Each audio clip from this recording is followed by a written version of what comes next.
Hello नमस्कार, मैं ब्रिजेश उड़ान में आप सभी का स्वागत करता हूँ। दक्षिण अमेरिका महाद्वीप की सीरीज़ के बाद अब हम शुरू कर रहे हैं नॉर्थ अमेरिका महाद्वीप और हम जानेंगे उत्तरी अमेरिका महाद्वीप की भौतिक विशेषताओं के बारे में। जो भी चीज़ें हैं उनकी कंट्री के नाम, वो कौन कौन से देश इसमें आते हैं, वो सारी जानकारियाँ जो हमने दक्षिण अमेरिका महाद्वीप के बारे में जानी, कुछ वैसी ही जानकारियाँ हम उत्तरी अमेरिका महाद्वीप के बारे में भी जानेंगे। तो आइए बेसिक परिचय से शुरू करते हैं। उत्तरी अमेरिका महाद्वीप, ये पूरा जो कॉन्टिनेंट आपको दिख रहा है, यहाँ से लेके ये इलाका, ये वाला क्षेत्र, ये सब आपको जो दिख रहा है वो ये सारे देश, या आप कह लो कि ये पूरा एक कॉन्टिनेंट है और उस महाद्वीप का नाम क्या है? उत्तरी अमेरिका महाद्वीप। उत्तरी अमेरिका महाद्वीप की जो खोज की थी वो 1492 में कोलंबस ने की थी। और ऐसा व्यक्ति जो इस महाद्वीप के स्थल पर सबसे पहली बार पहुंचा, वो एक पुर्तगाली नाविक था जिसका नाम था अमेरिगो वेस्पुक्की। तो ये व्यक्ति का नाम था और ये पहली बार इस स्थल भूमि पर पहुंचा था, इसीलिए अमेरिगो के नाम पर ही अमेरिका इसका नाम रखा गया। और टोटल कंट्री की बात करें तो टोटल कंट्री हैं इसमें, टोटल 23 कंट्री हैं। क्षेत्रफल देखें तो विश्व के क्षेत्रफल का 16.2%, 16.2% ये दुनिया में अपना क्षेत्रफल रखता है विश्व का, और विश्व का तीसरा सबसे बड़ा महाद्वीप है। अगर आपको एक बार फिर से मैं याद दिलाऊं तो सबसे बड़ा महाद्वीप कौन सा है? एशिया। उसके बाद कौन सा है? अफ्रीका। उसके बाद यही आता है उत्तरी अमेरिका महाद्वीप। उसके बाद दक्षिणी अमेरिका महाद्वीप आता है। तो third largest continent of the world है कौन? North America continent. तो ये बेसिक परिचय था। आगे हम बढ़ते हैं।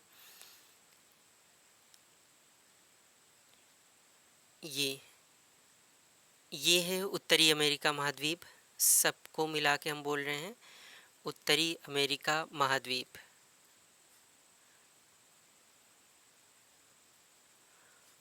और उत्तरी अमेरिका महाद्वीप जब आपको दिखे, इसका मतलब आपको ये जानकारी होनी चाहिए कि उत्तरी अमेरिका महाद्वीप के किस साइड पर क्या है। देखिए, अगर हम ये उत्तरी अमेरिका महाद्वीप है और यहाँ से हम ईस्टर्न साइड की तरफ देखें, जस्ट मिनट, अगर हम ईस्टर्न साइड पर देखें, इधर ये ईस्ट साइड है इसका, तो उत्तरी अमेरिका महाद्वीप के ईस्ट साइड पर क्या आपको मिलेगा? कौन सा महासागर मिलेगा? अटलांटिक महासागर मिलेगा। और उत्तरी अमेरिका महाद्वीप के पश्चिम साइड पर जब हम देखते हैं तो वहाँ पर हमें कौन सा महासागर मिलेगा? प्रशांत महासागर मिलेगा। तो अमेरिका या उत्तरी अमेरिका महाद्वीप के पूर्वी साइड पर हमें अटलांटिक महासागर, पश्चिमी साइड पर प्रशांत महासागर मिलेगा।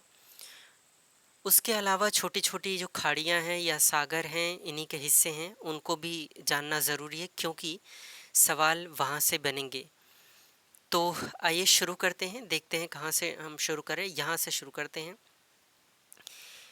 ये देखिए, ये बीच में ये प्लेसेस जो वाटर बॉडी आपको नज़र आ रही है वो क्या है? वो है कैलिफोर्निया की खाड़ी। अभी इसकी चिंता मत करिए कि ये कौन सी कंट्री है, ये कौन सी कंट्री है। अभी इसी के बाद हम लोग कंट्री का करेंगे तो पता चल जाएगा कौन सा देश है। पहले यही जानिए कि ये जो वाटर बॉडी है तो ये प्रशांत महासागर का हिस्सा, लेकिन यूँ क्योंकि छोटा है हिस्सा तो वो खाड़ी एक है। 3 तरफ से अगर भूभाग से घिरा होता है तो उसको हम खाड़ी बोलते हैं। तो कैलिफोर्निया की खाड़ी है ये। फिर जब हम कैलिफोर्निया की खाड़ी से ऐसे किनारे किनारे बढ़ेंगे, जैसे जैसे हम बढ़ेंगे तो फिर आप देखेंगे कि दक्षिण अमेरिका महाद्वीप जब आप पढ़ रहे थे तो उस समय भी मैंने आपको बताया था कि पनामा नहर एक है। अगर हम इस प्रशांत महासागर से अटलांटिक महासागर में प्रवेश करना चाहेंगे तो हमारी जो नाव है, हमारी जो जहाज़ है, वो एक नहर से होकर गुजरेगी और वो नहर का नाम क्या है? पनामा नहर। तो आप देख रहे हैं पनामा नहर, और पनामा नहर के इस साइड पे कौन सा महाद्वीप है? दक्षिणी अमेरिका महाद्वीप, जिसको आपने पढ़ लिया है। और इसके ऊपर ये वाला क्षेत्र है उत्तरी अमेरिका महाद्वीप। तो हमारी जो नाव है वो कहाँ पे, किस नहर से गुजरेगी, वो गुजरेगी पनामा नहर से। और जैसे ही पनामा नहर को आप पार करेंगे और आप आ जाएंगे कहाँ पे, कैरिबियन सागर में। और कैरिबियन सागर किसका हिस्सा है, अटलांटिक महासागर का हिस्सा है। तो हम कैलिफोर्निया की खाड़ी से चले थे और उसके बाद प्रशांत महासागर से होते हुए पनामा नहर को हमने क्रॉस किया, और क्रॉस करने के बाद हम पहुंच गए हैं कैरिबियन सागर में। कैरिबियन सागर से अगर हम अपनी नाव लेके आगे बढ़ेंगे तो हम इस सकरे रास्ते से होकर गुजरेंगे, और फिर हम देख रहे हैं कि एक और वाटर बॉडी है और वो भी 3 तरफ से पानी से घिरी हुई है। इसका नाम है मैक्सिको की खाड़ी। ये सारी चीज़ें आपको याद रखनी है, क्योंकि एग्ज़ाम में सवाल जब बनेंगे तो इसी से बनेंगे। अभी कैसे सवाल बनेंगे, जैसे जैसे आप आगे बढ़ेंगे वैसे वैसे आपको पता चलेगा कि सवाल एग्ज़ाम में कैसे बनते हैं। तो इनका पता होना बहुत ज़रूरी है। फिर हम मैक्सिको की खाड़ी पहुंच गए। मैक्सिको की खाड़ी से फिर आप देख रहे हैं ये सकरा रास्ता, और यहाँ से हम निकल के एक बड़े वाटर बॉडी में आ जाएंगे। आप कह लो कि अटलांटिक महासागर में आ जाएंगे। ये तो मैक्सिको की खाड़ी थी, ये कैरिबियन सागर था, अब ये महासागर है, अटलांटिक महासागर। फिर आप ऐसे किनारे किनारे बढ़ते जाएंगे। हम लोग नाव लेके बढ़ रहे हैं तो नाव हमारी बढ़ती जाएगी। फिर यहाँ पे जब आप आएंगे तो ये एक वाटर बॉडी है यहाँ पे, और इसका नाम यहाँ लिखा नहीं है, आगे आपको मैप पे लिखा हुआ मिल जाएगा। इसका नाम है लॉरेंस की खाड़ी, लॉरेंस की खाड़ी। तो ये लॉरेंस की खाड़ी, उसके बाद हम बाहर निकलेंगे और ऊपर जाएंगे जब, तो लॉरेंस की खाड़ी के बाद हमें एक सागर नज़र आ रहा है, उसका नाम क्या है, लेब्राडोर सागर। तो लेब्राडोर सागर, उसके बाद लेब्राडोर सागर से हम नाव लेके एंटर कर रहे हैं, एक सकरे रास्ते से होकर गुजर रहे हैं, और फिर यहाँ पे इस वाटर बॉडी में आएंगे तो इसका नाम क्या है, हडसन की खाड़ी। और क्योंकि इस रास्ते से हम गुजर रहे हैं तो हम वापस जाएंगे, या तो हमारे पास ये रास्ता है वापस जाने का,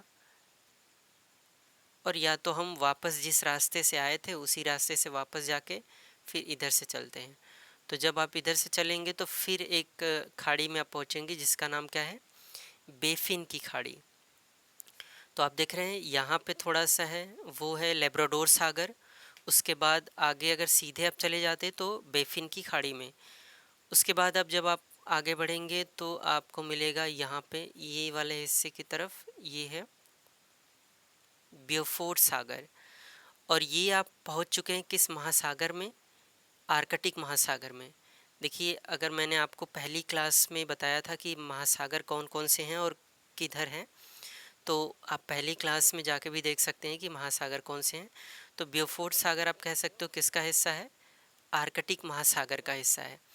फिर ब्योफोर्ट सागर से जब आप बढ़ेंगे तो ये एक सागर आपको मिलेगा, है ये आर्कटिक महासागर का हिस्सा, लेकिन इसका नाम क्या है, इसका नाम है चुकची सागर। तो यहाँ पर आपको मिलेगा ये सागर, और उसके बाद जब आप क्रॉस करके एक सकरे रास्ते से गुजरेंगे तो फिर आप पहुँच जाएंगे कहाँ पे, बेरिंग सागर में। और बेरिंग सागर से फिर आप नीचे की तरफ ऐसे बढ़ेंगे तो यहाँ पे आप बढ़ेंगे तो ये क्या है, अलास्का की खाड़ी। फिर अलास्का की खाड़ी से आप आगे बढ़ेंगे, ऐसे बढ़ते आएंगे बड़ा सा प्रशांत महासागर। वापस हम कहाँ पे आ सकते हैं, कैलिफोर्निया की खाड़ी में आ सकते हैं। तो ये हमने कवर कर लिया है कि उत्तरी अमेरिका महाद्वीप के जो चारों तरफ महासागर या कुछ खाड़ियाँ या छोटे सागर हैं वो कौन कौन से हैं। एक बार फिर से तेज़ी से करते हैं। यहाँ पे कैलिफोर्निया की खाड़ी, उसके बाद हम आगे बढ़ेंगे तो हमें पनामा नहर का प्रयोग करना पड़ेगा और फिर हम पहुँचेंगे कैरिबियन सागर में जो अटलांटिक महासागर का हिस्सा है। कैरिबियन सागर से हम मैक्सिको की खाड़ी में पहुँच गए हैं। मैक्सिको की खाड़ी से निकलेंगे तो आगे ऊपर की तरफ बढ़ेंगे और यहाँ पे पहुँचेंगे तो यहाँ है सेंट लॉरेंस की खाड़ी। और सेंट लॉरेंस की खाड़ी के बाद हम कहाँ पहुँच जाएंगे, ये सेंट लॉरेंस की खाड़ी। उसके बाद वापस निकल के फिर जब आप पहुँचेंगे तो यहाँ पे कौन है, लेब्राडोर सागर। लेब्राडोर सागर से हम इस सकरे रास्ते का प्रयोग करेंगे और यहाँ पे हम पहुँच जाएंगे किस खाड़ी में, हडसन की खाड़ी में। वापस हम बाहर निकलेंगे और यहाँ से फिर हम बेफिन की खाड़ी से होते हुए अब महासागर में पहुँच जाएंगे। महासागर का नाम क्या है, आर्कटिक महासागर। तो यहाँ पे हम पहुँच जाएंगे आर्कटिक महासागर में। आर्कटिक महासागर का हिस्सा है एक छोटा सा सागर जिसका नाम क्या है, ब्यूफोर्ट सागर। और ब्यूफोर्ट सागर से हम आगे बढ़ेंगे जब, तो हमें मिलेगा एक सागर छोटा सा जिसका नाम है चुकची सागर। और उसके बाद हम धीरे से इस सकरे रास्ते से बाहर निकलेंगे, फिर हमें मिलेगा बेरिंग सागर। बेरिंग सागर से अलास्का की खाड़ी, और अलास्का की खाड़ी से फिर प्रशांत महासागर में हम आ ही चुके हैं। और उसके बाद हम फिर से दोबारा कैलिफोर्निया की खाड़ी में पहुंच जाएंगे। तो उत्तरी अमेरिका महाद्वीप के आप देख लो, ईस्ट साइड पे है अटलांटिक महासागर, वेस्ट साइड पे है प्रशांत महासागर, नॉर्थ साइड पे कौन सा महासागर है, आर्कटिक महासागर। तो ये महत्वपूर्ण सागर महासागर वो सब थे। अब आइए आगे हम बढ़ते हैं। ये अब हम देशों की बात करेंगे कि कौन कौन से देश हैं यहाँ पे। तो चलिए शुरू करते हैं, देश कौन कौन से हैं। ये आपने देख लिया, ये कौन सा महासागर महाद्वीप है, दक्षिण अमेरिका महाद्वीप, ये तो आप पढ़ चुके हैं। फिर आप देख रहे हैं यहाँ पे है पनामा नहर, और पनामा नहर ही आप कह लो कि उत्तरी अमेरिका महाद्वीप को दक्षिणी अमेरिका महाद्वीप से अलग करता है और कैरिबियन सागर को प्रशांत महासागर से जोड़ता है। तो जैसे ही अब पनामा नहर, आप कह लो कि पनामा नहर किस देश में है, तो एक देश है जिसका नाम है पनामा। तो पनामा देश का नाम है, यहाँ पे ठीक से दिख नहीं रहा है तो मैं फिर से लिख देता हूँ। देश का नाम है पनामा और उसी देश से होके गुजरती है पनामा नहर। और फिर हम पनामा से जब आगे बढ़ेंगे तो ये देश आपको दिख रहा है, इसका नाम है कोस्टा रिका।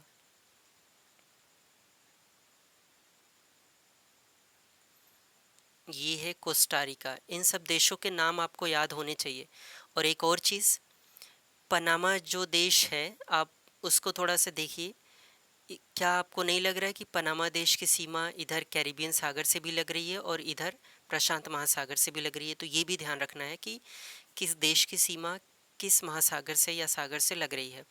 फिर हमने देखा कोस्टारिका। कोस्टारिका को भी जब देखा हमने तो ये भी प्रशांत महासागर से और इधर कैरिबियन महासागर से, कैरिबियन सागर से इसकी सीमा लग रही है।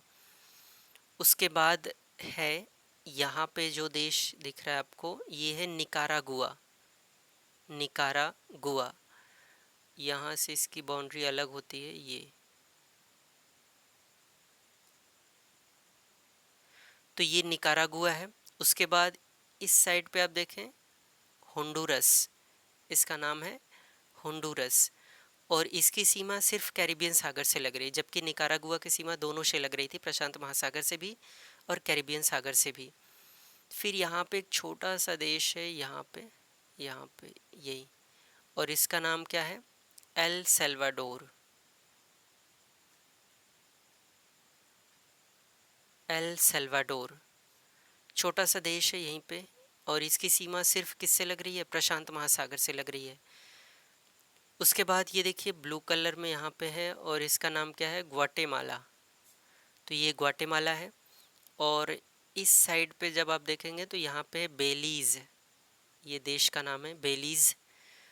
तो हमने देखा किन किन देशों को, ये पनामा है, फिर कोस्टा रिका, उसके बाद इधर निकारागुआ, होंडुरस, होंडुरस, फिर इधर है एल सल्वाडोर, फिर है ग्वाटेमाला, उसके बाद यहाँ पे है बेलीज़। फिर जब आप इनको क्रॉस करके आप आगे बढ़ जाएंगे तो यहाँ पे एक देश थोड़ा बड़ा दिख रहा है हमें, और इसका नाम क्या है, मैक्सिको। तो इसका नाम है मैक्सिको। तो ये है मैक्सिको। एक और बात, ये जो भी आपको छोटे छोटे देश मैंने बताया मैक्सिको को छोड़ के, चाहे वो ग्वाटेमाला हो, बेलीज़ हो, एल सल्वाडोर हो, होंडुरस हो, निकारागुआ, कोस्टा रिका, पनामा, इन सब देशों को, सिर्फ इनको मैक्सिको को छोड़ के बाकी ये जो पट्टी पे सब देश आए हैं, इनको एक नाम से बुलाते हैं जिसको कहते हैं मध्य अमेरिका। है ये उत्तरी अमेरिका महाद्वीप का हिस्सा, लेकिन इनको एक ग्रुप में रख के इनको बुलाते हैं मध्य अमेरिकी देश। सिर्फ किसको छोड़ के, मैक्सिको को छोड़ दिया जाए, बाकी ये सब है, तो ये मध्य अमेरिकी देश है। तो ये हो गया मैक्सिको। फिर मैक्सिको से आप जब ऊपर बढ़ेंगे तो यहाँ पे क्या है, यहाँ पे है संयुक्त राज्य अमेरिका, यूएसए। और आप देखिए यूएसए इस कलर से है और फिर सेम यही कलर यहाँ पे आपको दिख रहा है। इसका मतलब यूएसए यहाँ भी है और यूएसए की ज़मीन यहाँ भी है। और इस प्रांत का नाम आगे आपको पढ़ाया जाएगा, लेकिन फ़िलहाल मैं यहीं पे बता देता हूँ। इसका नाम है अलास्का प्रांत। एक्चुअली क्या था कि ये जो प्रांत है ना, ये था रूस का। ये रूस आपको दिख रहा है एशिया महाद्वीप में, ये रूस का था। रूस ने क्या किया, अमेरिका को बेच दिया। कब बेचा था? 1859 में। मतलब ये है कि 1859 में अमेरिका ने अलास्का प्रांत को रूस से ख़रीदा। तो एक बहुत ही इम्पोर्टेंट स्ट्रेटजिक इम्पोर्टेंस की ये प्लेस अमेरिका ने ख़रीद लिया। रशिया आज पछताता है, लेकिन अब क्या कर सकते हैं, बेचने खरीदने के बाद जो हो गया तो हो ही गया। लेकिन इस बात का आपको ध्यान रखना है कि यूएसए यहाँ पे तो है ही, साथ में यूएसए की ज़मीन यहाँ पे है, तो यहाँ भी यूएसए है ना, इस बात का भी ध्यान रखना है। फिर ये है कनाडा। तो यहाँ पे आप देख रहे हैं कनाडा है, और ये कनाडा है, बहुत सारे द्वीप हैं। मैंने बहुत सारे द्वीप को नहीं बनाया है क्योंकि यहाँ पे ढेर सारे द्वीप और भी हैं, तो मैंने सभी को नहीं बनाया, लेकिन हम काम की चीज़ अपने देख लेंगे। तो ये कनाडा है। उसके बाद यहाँ पे देखिए ये ग्रीनलैंड है, द्वीप है ये ग्रीनलैंड द्वीप है। भौगोलिक दृष्टि से देखें तो ये आता है नॉर्थ अमेरिका महाद्वीप में, लेकिन राजनीतिक रूप से अगर देखें तो किसका अधिकार है इस पे? एक यूरोपीय देश का अधिकार है, जिसका नाम क्या है? डेनमार्क। और ग्रीनलैंड के बारे में एक इन्फॉर्मेशन यहीं पर आप लिख लीजिएगा। ग्रीनलैंड विश्व का सबसे बड़ा द्वीप है, विश्व का सबसे बड़ा, विश्व का सबसे बड़ा द्वीप। ये सवाल एग्ज़ाम में कई बार पूछा गया है कि विश्व का सबसे बड़ा द्वीप कौन सा है, तो कौन है? ग्रीनलैंड। यहाँ पे लिखा है आइसलैंड, लेकिन ये इस महाद्वीप का हिस्सा नहीं है, बस क्योंकि इसके करीब था तो मैंने बना दिया है। ये बेसिकली यूरोपीय देश है, तो आइसलैंड यहीं पर है, लेकिन मैंने बना दिया है, इस महाद्वीप का हिस्सा नहीं है। लेकिन हाँ, ग्रीनलैंड इसी महाद्वीप का हिस्सा है भौगोलिक दृष्टि से, लेकिन राजनीतिक दृष्टि से ये यूरोपीय देश का है। किसका है? डेनमार्क का। तो डेनमार्क का इस पर अधिकार है, और विश्व का सबसे बड़ा द्वीप भी है ये डेनमार्क। सो ये हमने कवर कर लिया है कंट्री को। अच्छा, कुछ कंट्री इधर रह गई हैं। अब देखिए यहाँ पे कुछ द्वीप रह गए, जैसे ये एक द्वीप है जिसका नाम क्या है? क्यूबा। क्यूबा एक देश है। फिर यहाँ पे आप देख रहे हैं ये छोटा सा देश है जिसका नाम है जमैका। उसके बाद ये जो दो तीन द्वीप आपको दिख रहे हैं, इसका नाम दिख नहीं रहा है, मैं लिख देता हूँ। इसका नाम है बहामास। बहामास के बाद ये देखिए एक ही द्वीप पर दो देश हैं, एक का नाम है हैती और इसका नाम है डोमिनियन रिपब्लिक। तो एक द्वीप पर दो देश हैं, एक ये है डोमिनियन रिपब्लिक और ये ऊपर वाला है, इधर वाला है हैती, और ये जमैका यहाँ पे है। फिर यहाँ पे एक छोटा सा द्वीप आपको दिख रहा है, इसका नाम है प्यूर्टो रिको।